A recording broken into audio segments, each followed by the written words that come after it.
Reading by Matt Gerard. Song in a Minor Key by Catherine Lucille Moore. Northwest Smith is one of the great adventurers of science fiction, one of that group of cool, gray-eyed men who roam the spaceways and provide much of the inspiration for the legends that are a part of the folklore of space. Here is Northwest Smith, in a rare moment of peace, in a remarkable vignette, published here by permission of the author. He had been promising himself this moment for how many lonely months and years on alien worlds.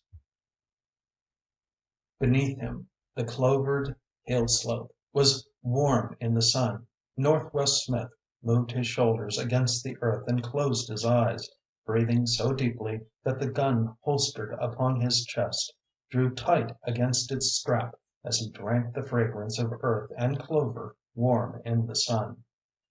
Here in the hollow of the hills, willow shaded, pillowed upon clover and the lap of earth, he let his breath run out in a long sigh and drew one palm across the grass in a caress like a lover's. He had been promising himself this moment for how long? How many months and years on alien worlds? He would not think of it now. He would not remember the dark spaceways or the red slag of Martian drylands, or the pearl gray days on Venus when he had dreamed of the Earth that had outlawed him. So he lay, with his eyes closed and the sunlight drenching him through, no sound in his ears but the passage of a breeze through the grass and a creaking of some insect near by.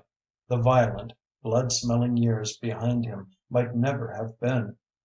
Except for the gun pressed into his ribs between his chest and the clovered earth, he might be a boy again, years upon years ago, long before he had broken his first law or killed his first man. No one else alive now knew who that boy had been, not even the all-knowing patrol, not even Venusian Yarl, who had been his closest friend for so many riotous years. No one would ever know now. Not his name, which had not always been Smith, or his native land, or the home that had bred him, or the first violent deed that had sent him down the devious paths which led here, to the clover hollow in the hills of an earth that had forbidden him ever to set foot again upon her soil. He unclasped the hands behind his head and rolled over to lay a scarred cheek on his arm, smiling to himself. Well, here was Earth beneath him. No longer a green star high in alien skies, but warm soil, new clover so near his face he could see all the little stems and trefoil leaves, moist earth, granular at their roots. An ant ran by with waving antennae close beside his cheek. He closed his eyes and drew another deep breath. Better not even look. Better to lie here like an animal, absorbing the sun and the feel of earth blindly, wordlessly. Now he was not Northwest Smith, scarred outlaw of the spaceways. Now he was a boy again with all his life before him.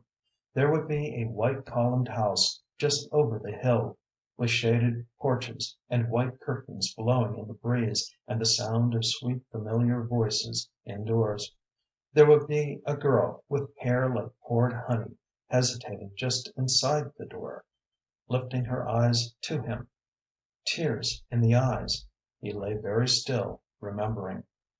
Curious how vividly it all came back, though the house had been ashes for nearly 20 years. And the girl? The girl? He rolled over violently, opening his eyes. No use remembering her. There had been that fatal flaw in him from the very first, he knew now. If he were the boy again, knowing all he knew today, still the flaw would be there. And sooner or later the same thing must have happened that had happened 20 years ago. He had been born for a wilder age, when men took what they wanted and held what they could without respect for law.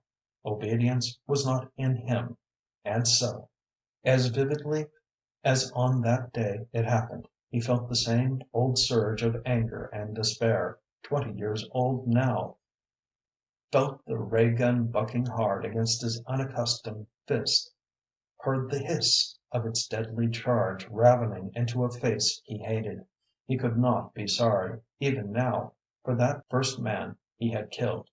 But in the smoke of that killing had gone up the columned house and the future he might have had. The boy, himself, lost as Atlantis now, and the girl with the honey-colored hair, and much, much else besides. It had to happen, he knew. He being the boy he was, it had to happen. Even if he could go back and start all over, the tale would be the same. And it was all long past now, anyhow, and nobody remembered any more at all except himself. A man would be a fool to lie here thinking about it any longer. Smith grunted and sat up, shrugging the gun into place against his ribs. End of Song in a Minor Key by Catherine Lucille Moore.